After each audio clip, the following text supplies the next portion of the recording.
Bonjour à tous, vous êtes sur le Dealmaker Show, l'émission du transactionnel. On vous parle M&A, on vous parle private equity. Aujourd'hui, on vous parle fonction finance, direction financière et un petit peu de fiscalité aussi avec Tom Laufenberger qui, une fois de plus, prend le contrôle de cette émission avec un dossier spécial, cette fois-ci, Bonjour Mathieu. la relève, je crois. C'est ça, ravi d'être avec vous aujourd'hui. Donc la rédaction de Décideur Corporate Finance a choisi des profils différenciants, inspirants, qui ruissellent sur toute l'économie. Et voilà, ravi d'être avec vous aujourd'hui pour aborder vos parcours. C'est quoi ce dossier? Il y a combien de DAF? Il y a combien de... Il y avait 5 DAF de la relève cette année. Donc voilà, le but, on a revenu sur votre parcours, vos dossiers marquants, et pour tracer des perspectives pour toute l'économie.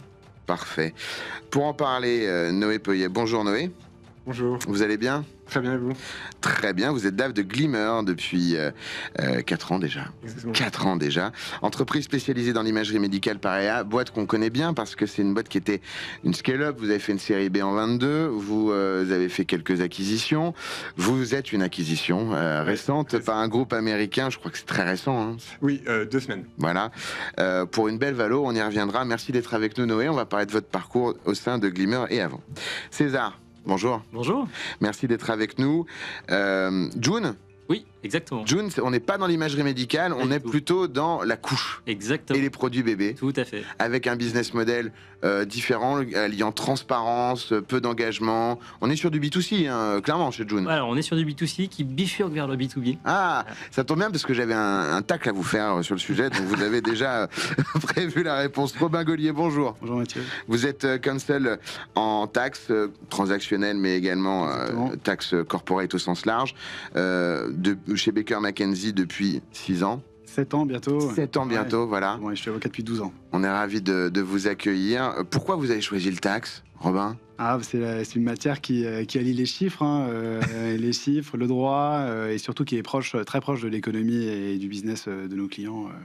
On est leur partenaire du quotidien, donc c'est ça qui me... Eh ben, c'est le sujet de cette émission. Passion. Merci Ouais. infiniment à tous les trois d'être venus. Merci Tom de les avoir réunis. Vous avez une première question, je crois. C'est ça, merci Mathieu. Effectivement, le dossier La Relève, c'est aussi des parcours singuliers, différenciants, comme je le disais en amont. César, est-ce que vous pouvez justement revenir sur votre parcours qui vous a mené aujourd'hui à être DGA chez June? Oui, avec plaisir. Moi, je démarre comme beaucoup de DAF par une expérience en commissariat aux comptes chez KPMG. Je sors d'une école de commerce, je démarre chez KPMG, je réalise à peu près 4-5 ans en commissariat aux comptes. Ça reste une très bonne école. C'est l'école de la méthodologie, c'est l'école de la rigueur, c'est l'école des chiffres. Ça a compté du boulon un peu ou pas aussi? Alors, complètement. Ça fait, non, mais en réalité, on fait souvent ça de manière assez humoristique, mais la réalité, c'est que ça reste très méthodique. Mais en effet, on recense énormément de chiffres et on enchaîne les dossiers les uns à la suite des autres. Ça fait partie du jeu. Néanmoins, ce qui est assez intéressant au travers de cette expérience, c'est que ça vous permet d'avoir une compréhension assez généraliste des états financiers, de la comptabilité générale. Et en fait, ça fait partie des fondamentaux qu'un DAF se doit de connaître pour pouvoir justement évoluer. J'ai eu un dossier chez KPMG qui était une des filiales de Veolia que j'ai pu suivre pendant quasiment 2 ans et il s'avère qu'à un moment donné, Veolia recherchait à étoffer un peu son équipe d'audit interne et c'est comme ça que je rejoins le groupe.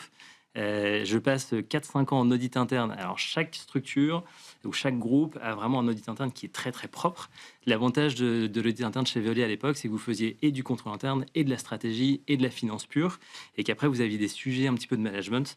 Donc ça m'a permis en fait de sortir un petit peu des sujets comptables tout en continuant à les regarder, à les analyser et de regarder un petit peu tout ce qui se passait au sein d'un groupe qui, en plus de ça, avait 3 filiales très généralistes, l'eau potable, l'assainissement, toute l'énergie et après tout ce qui était collecte et traitement des déchets qui est devenu aujourd'hui de la valorisation des déchets.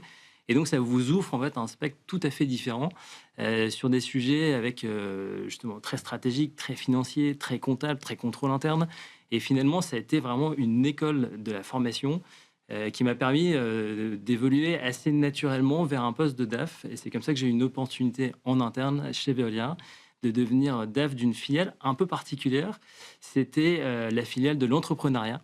Ils avaient créé en fait 5-6 filiales qui venaient justement complémentariser l'offre autour de l'eau potable et de l'assainissement avec des offres qui étaient très digitalisées. Et je me retrouve DAF de cette filiale et qui avait été créée quelques années auparavant. Je passe 2 ans chez eux.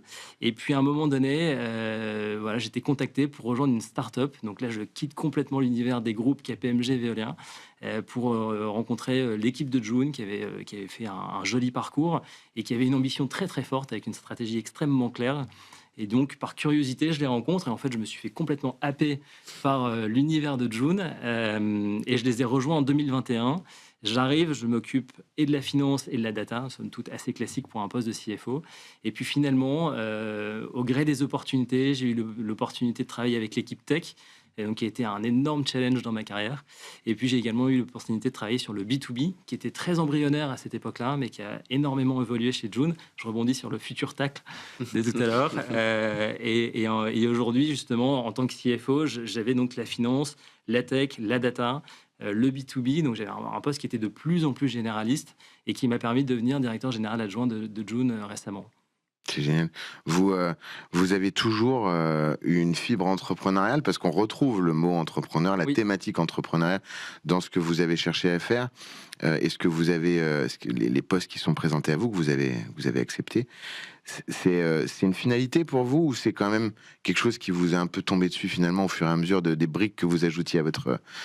Je pense qu'il y a un peu des deux en réalité. D'abord, ça me tombe dessus parce que c'est une opportunité, parce qu'on parle d'entrepreneuriat chez Veolia, dans un groupe qui est justement qui a quitté l'entrepreneuriat il y a déjà bien longtemps. Et on découvre le sujet d'entrepreneuriat, c'est-à-dire beaucoup d'opérationnel, une stratégie qui est très challengée, qui est très revisitée. Et du coup, on y prend goût, on y prend vraiment, vraiment goût. Quand June arrive, finalement, c'est un peu une continuité, mais avec deux univers qui n'ont rien à voir. On quitte l'eau potable pour arriver sur la couche.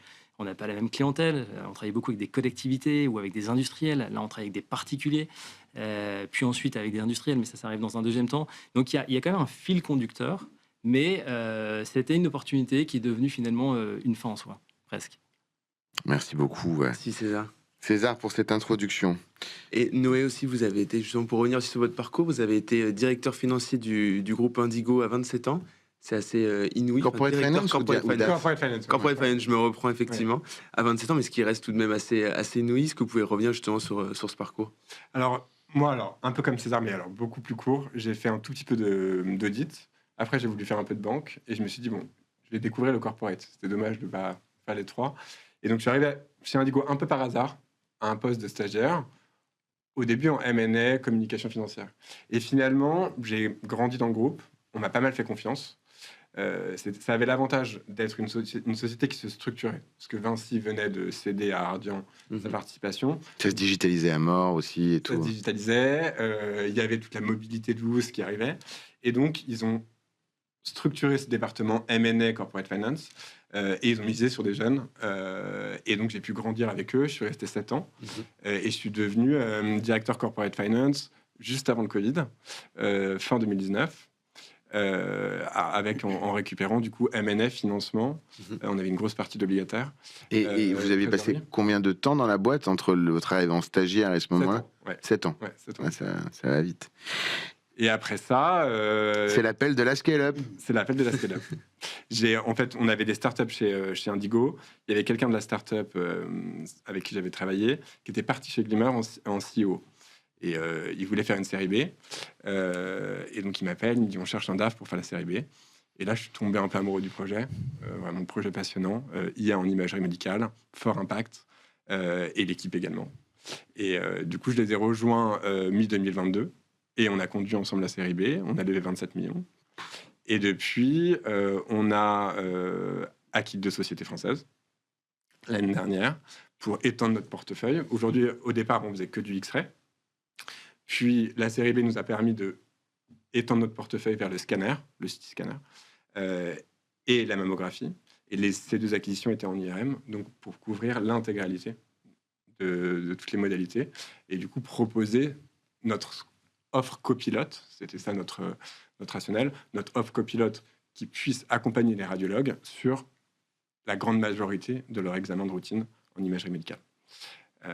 Et enfin, cette année, du coup, Radnet, qui depuis plus de 6 ans investit grandement sur l'IA en imagerie médicale, a réalisé déjà 8 acquisitions avant nous, a décidé de réaliser la plus grosse acquisition jamais réalisée par le groupe en nous achetant à 100%. C'était un profil similaire, Radnet, peut-être une scale-up qui avait levé... Alors, Radnet, c'est un groupe de radiologie aux États-Unis, qui est un des leaders mondiaux de la radiologie, qui opère dans le service, qui est valorisé sur le Nasdaq à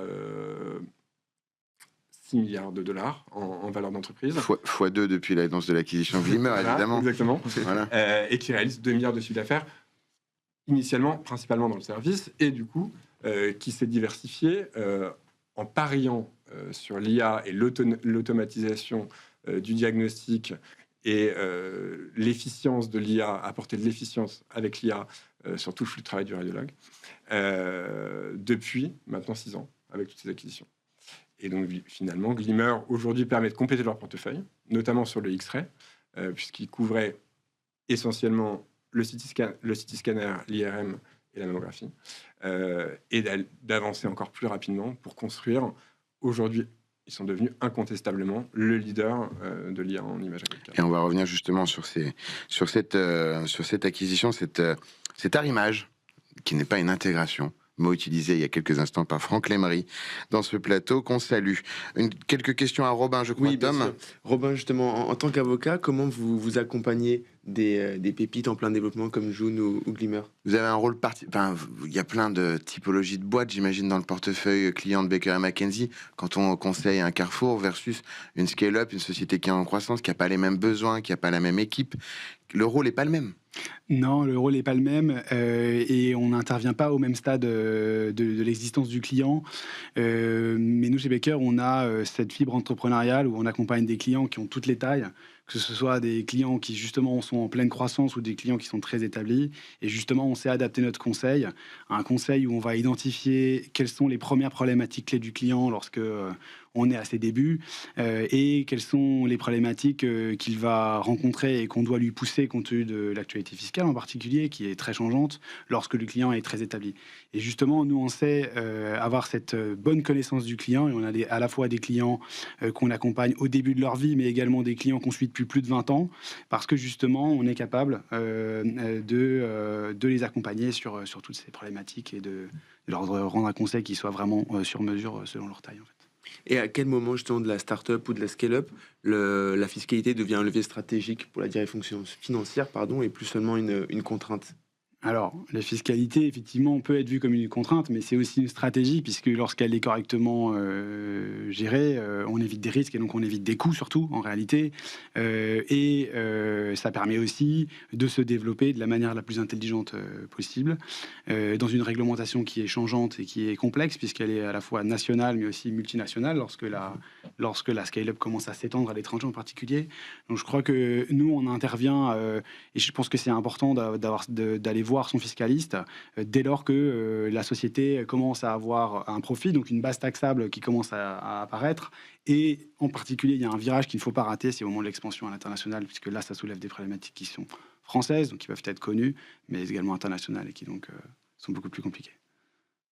Comment on fait? Vous en avez un peu parlé, là. Les règles sont changeantes. Comment on conseille quand les règles du jeu sont pas claires? Enfin, c'est pas facile. Votre job à vous, c'est de savoir. Mais en même temps, le truc peut changer du jour au lendemain. Et en plus, le New Order fait que on sait pas complètement non plus à quelle sauce on va être mangé. C'est quoi? C'est l'expérience, c'est les années, c'est l'équipe. C'est l'expérience et c'est l'équipe.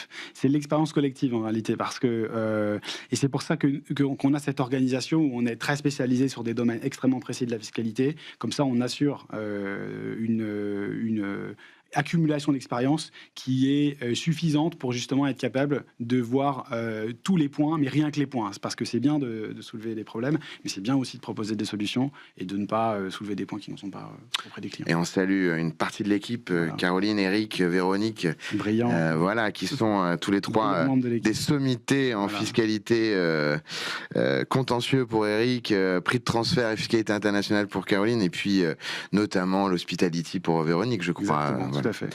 Mais bon, on fait les classements avec Tom également des cabinets d'avocats, donc on connaît un petit peu. J'ai juste une question, parce que sur tous les deux, et puis on pourra rebondir avec Robin, vous êtes passé plutôt donc le conseil, la grande boîte, et puis la scale-up. Qu'est-ce qui change? Qu'est-ce qui vous a surpris en arrivant dans une boîte plutôt scale-up en tant que DAF. Qu'est-ce qui vous a surpris sur ce changement de rythme, ce changement de culture, et comment vous en êtes sorti? Chaque taille de boîte a un peu ses problématiques. Moi, quand je suis arrivé chez Indigo, on générait un ARR d'un peu moins de 5 millions d'euros. Donc, il fallait vraiment que la finance soit un partenaire du business. On a vraiment toute une stratégie chez Glimmer de croître le plus rapidement possible pour lever, apporter ensuite plus de solutions à nos clients et finalement devenir un leader. Et donc, finalement, la finance au service du business, ça a été un des clés de succès de Glimmer.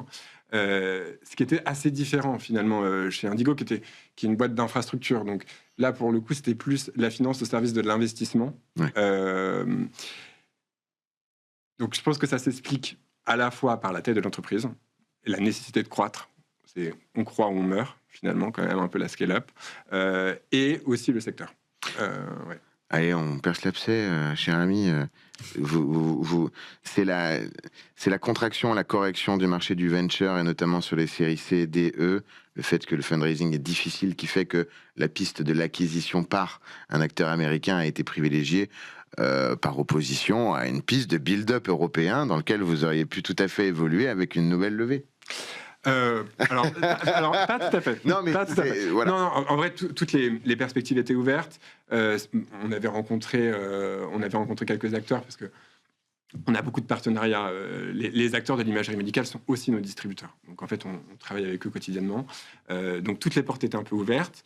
Radnet était une société qu'on connaissait déjà. On avait déjà travaillé avec eux sur des études.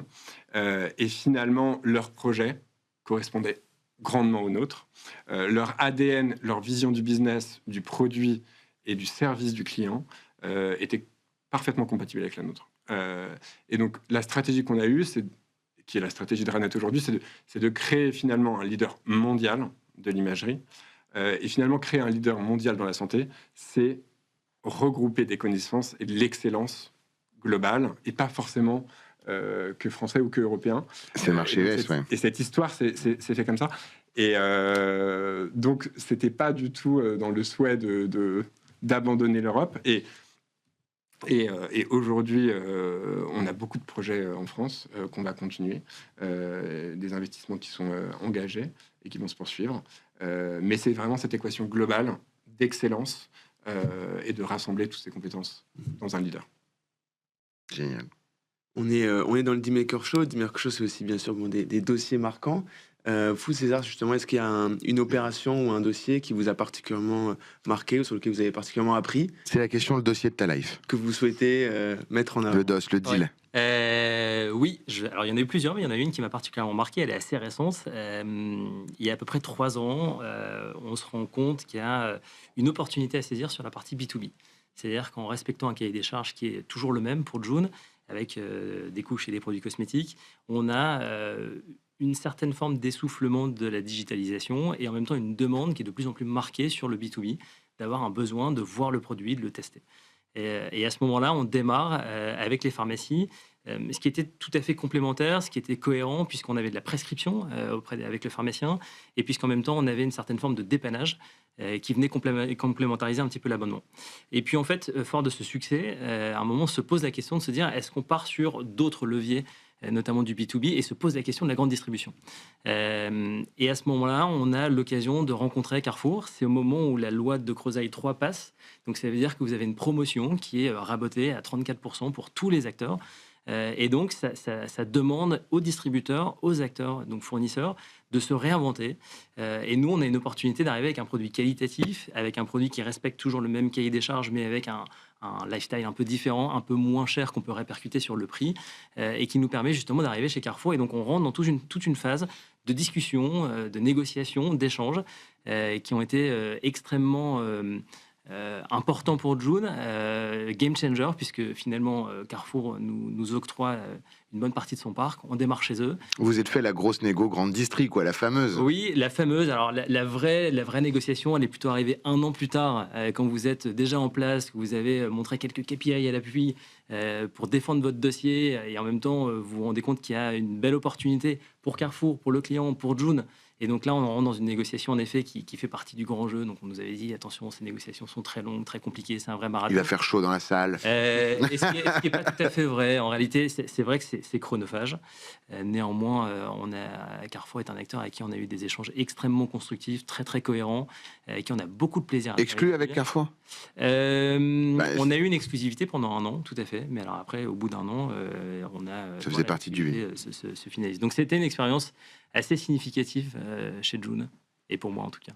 Merci César. Et vous, Robin, justement, est-ce qu'il y a aussi un dossier qui vous a particulièrement marqué, malgré c'est une clause de confidentialité, j'imagine, mais est-ce qu'il y a un dossier dont vous pouvez nous parler qui vous a particulièrement accompagné ou qui vous a particulièrement appris?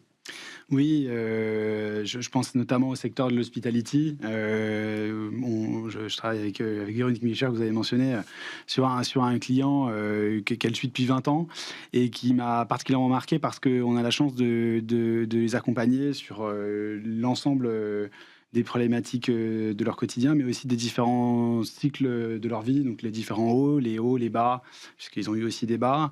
Et donc ça, c'est des choses intéressantes, puisque ça fait qu'on connaît le client vraiment de l'intérieur. On est presque capable d'anticiper toutes les problématiques qu'il pourra avoir dans les mois à venir. Et donc ça, c'est éminemment passionnant, ouais, forcément.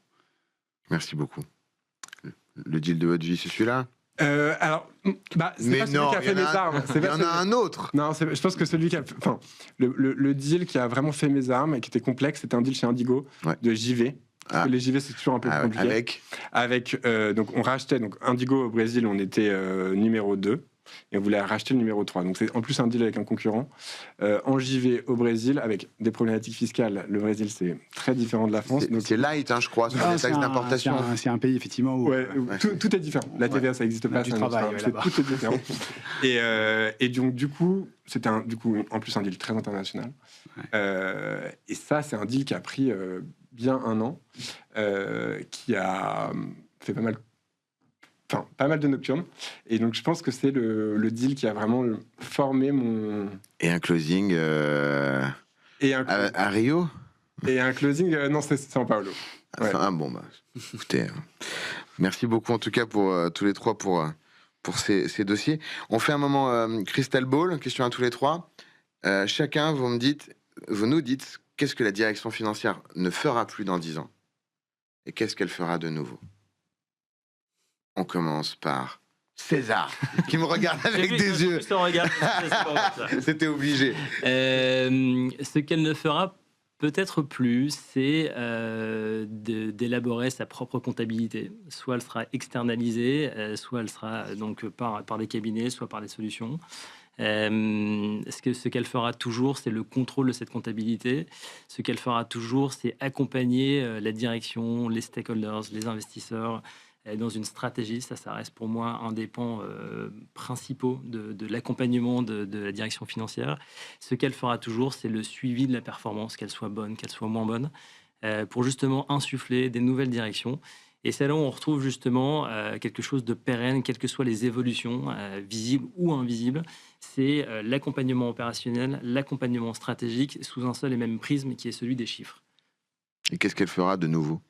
Qu'est-ce qu'elle fera de nouveau ? Peut-être qu'elle s'élargira. Peut-être qu'elle s'élargira justement sur des sujets qui ne sont pas forcément financiers, mais dont les chiffres sont finalement le point d'entrée. Ouais, j'ai une grosse question philosophique à la fin, on y reviendra. À vous. Qu'est-ce que ça fera plus ? Qu'est-ce que ça fera de nouveau ? Ce que ça fera plus, je suis assez d'accord avec César. Il y a beaucoup de choses qui vont s'automatiser sur la comptabilité, sur la facturation, des tâches finalement assez chronophages, à faible valeur ajoutée. Ce qu'elle va faire de plus en plus, je pense aussi, c'est finalement s'approprier l'IA et gérer l'IA générative, l'IA agentique, pour finalement organiser son département et structurer, automatiser la remontée de chiffres pour ensuite garder l'analyse. Je pense que l'analyse va rester un peu comme dans le métier d'avocat, finalement, ou dans le métier de radiologue, à la fin, un contrôle humain, mais qui va être coordonné par une automatisation des calculs, des remontées d'informations. C'est tout ce pilotage avec l'IA, je pense. Justement, moi, je rebondis sur ce que tu disais, Noé. Je pense que l'IA va aussi certainement vous permettre, et ça c'est un peu ma casquette de conseil, de mieux identifier certains risques et de faire appel aux différents conseils qui sont les vôtres, peut-être plus en amont, parce que justement, cette partie identification aura été faite par l'IA et la partie analyse humaine, entre guillemets, qui est celle du conseil, va arriver du coup, je pense, plus en amont au service de la performance financière, puisque... ça, certainement, j'imagine, hein, c'est une boule de cristal.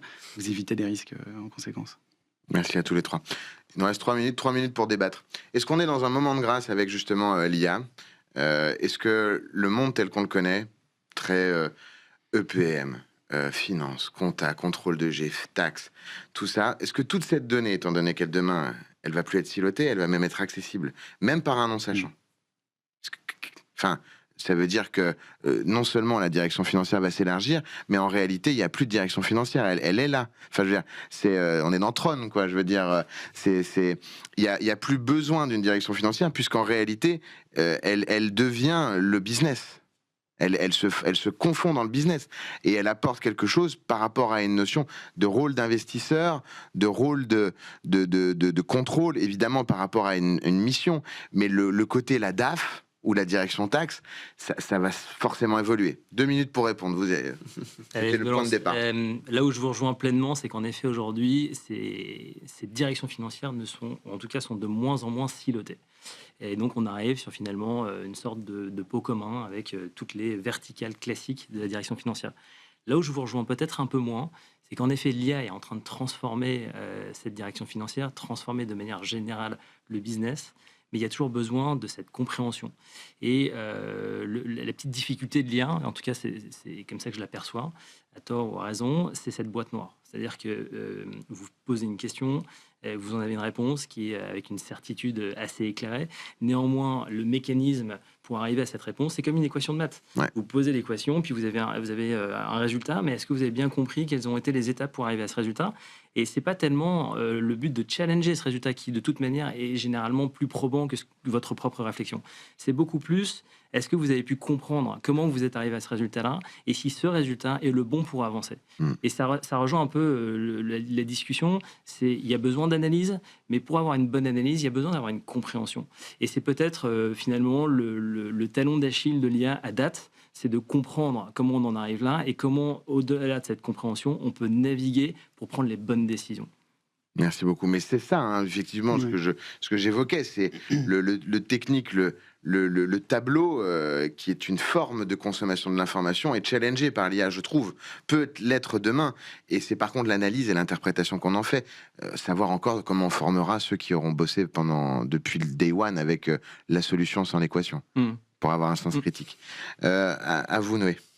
Oui, je pense aussi que sur des problématiques de croissance, d'investissement, de toutes les façons, le directeur financier et son équipe vont rester présents pour analyser, mettre en place, puisque finalement l'IA, elle est excellente quand tout est mis en place, mais sur de la croissance de l'investissement, il y a besoin de se poser des problématiques, de mettre en place les choses. Donc il va y avoir aussi ce rôle que va garder la direction financière sur la partie gestion, mise en place, coordination, qui va, avec l'IA agentique, être optimisée, mais qui va avoir un rôle clé sur la stratégie de développement de la société.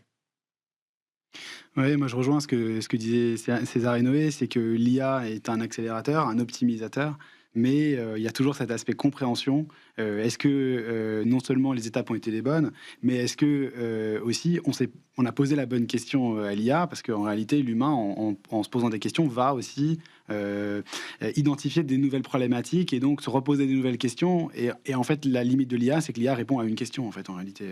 Et donc je pense que c'est un formidable accélérateur, certainement pour les directions financières, mais ça ne remplacera pas encore l'humain, ça va juste nous augmenter, je pense. Merci infiniment, messieurs les CFO, maîtres, merci beaucoup. Tom Lefenberger, merci de nous avoir préparé cette émission. On arrive à la fin, malheureusement, de cet épisode, bien qu'il fût fort intéressant. La suite de vos programmes dans un instant, vous regardez Be Smart for Change.